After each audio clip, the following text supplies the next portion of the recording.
बिस्मिल्लाहिर्रहमानिर्रहीम।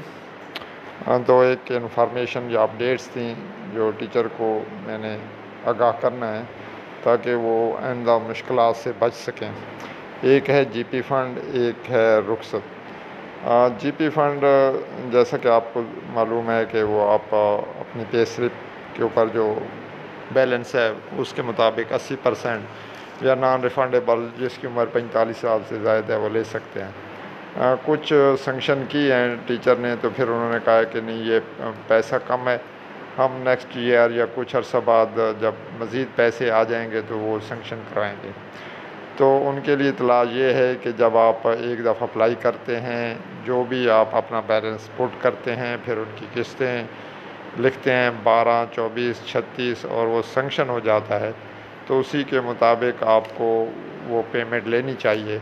अगर आप उसको अवेल नहीं करते, अपना जीपी फ़ंड चेंज देकर आप पैसे नहीं लेते, तो कुछ अरसे के बाद अगर आप चाहेंगे कि हम अब कुछ पैसे बढ़ चुके हैं तो हम नई सैंक्शन करवाएं, तो उनकी इतला के लिए अर्ज़ है कि जो किस्तें आपने दी थी उस किस्तों तक, यानी कि 12 है तो 1 साल, 2 साल या 3 साल तक आप मज़ीद जीपी फ़ंड हासिल नहीं कर सकेंगे, क्योंकि सिस्टम ने उसे लॉक किया हुआ है। जब वो समझेगा कि भाई 12 किस्तें रिफ़ंड हो चुकी हैं, तो उसके बाद आप नई सैंक्शन के लिए अप्लाई कर सकते हैं। ये ऐसा केसेस हमारे सामने आ चुके हैं, तो ये मैं आपको इन्फॉर्मेशन दे दूँ कि जब आपने जीपी फ़ंड लेना है तो संजीदगी से लें, और जो आपको अमाउंट का रिक्वायर्ड है तो उसी के मुताबिक लें।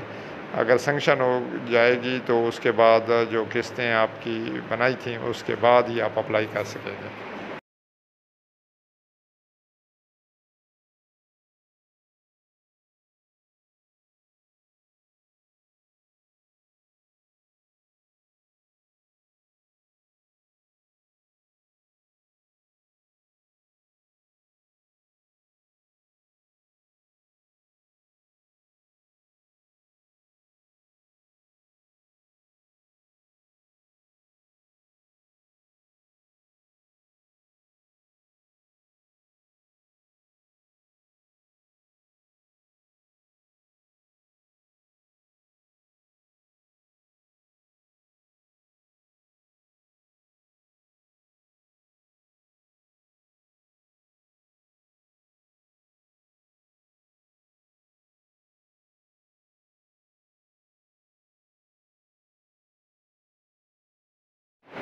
दूसरी इंफॉर्मेशन रुखसत के बारे में, ख़ुसूसन एमटी लीव, मटर्निटी लीव और एक्स पाकिस्तान लीव। जब मैनुअल तरीक़ाकार होता था तो बहुत पहले लेडी डॉक्टर टीचर को लिख देती थी कि डिलीवरी से पहले 45 दिन, फिर कन्फाइनमेंट सर्टिफिकेट आता था यानी बर्थ सर्टिफिकेट, तो उसके बाद 45 दिन बाद दो तरीक़ों से 2 छुट्टियां हो जाती थी। फिर कुछ अरसे कुछ दफ्तर में ऐसा था कि वो 45 दिन की करते थे, 45 दिन बाद, या इकट्ठी जब बर्थ सर्टिफिकेट आता तो 90 दिन की।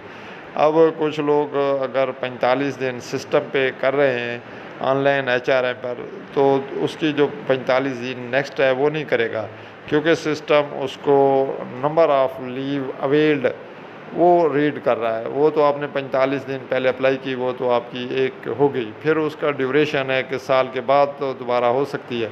फिर वेरी नेक्स्ट यानी कि इस छुट्टी के बाद 45 दिन के बाद वो छुट्टी नहीं हो सकेगी। अगर कुछ लोगों की ऐसी फंसी हुई हैं तो वो मैनुअल हो सकती हैं, सिस्टम पे नहीं होगी। सिस्टम पे 90 दिन ही अप्लाई करना होगी, तब जाकर वो छुट्टी होगी। दूसरी है अपना एक्स पाकिस्तान लीव। कुछ ऐसे भी हमारे सामने केसेस आए कि टीचर ने अप्लाई कर दी, उसने अपना टिकट लगाया, टिकट लगा के छुट्टी भी अथॉरिटी ने सेंक्शन कर दी, फिर उसके कोई ग्रुप का मसला है या उसके टिकट का मसला है या उसका किसी वजह से वो बंदे का प्रोग्राम चेंज हो गया कि वो 1 महीने बाद या 1.5 महीने बाद अप्लाई करेगा, तो उसकी छुट्टी भी अप्लाई नहीं हो सकेगी, क्योंकि एचआरएम पर जो लीव बैलेंस है वो पूरी सर्विस में 15 दिन उम्रा की रुख्सत ले सकता है। तो फिर जब आप ऑनलाइन अप्लाई करेंगे तो आपको छुट्टी नहीं मिल सकेगी। इसलिए सोच समझ कर आप छुट्टी अप्लाई करें, और जिसका मसला है तो फिर वो मैनुअल होगी, अथॉरिटी चाहे तो कर सकती है, वरना ऑनलाइन नहीं हो सकी। ये 2 एक मसले थे जो मैंने टीचर से शेयर करना थे, ताकि उनके मसाइल में इजाफ़ा ना हो। वीडियो देखने का बहुत शुक्रिया। अल्लाह हाफ़िज़।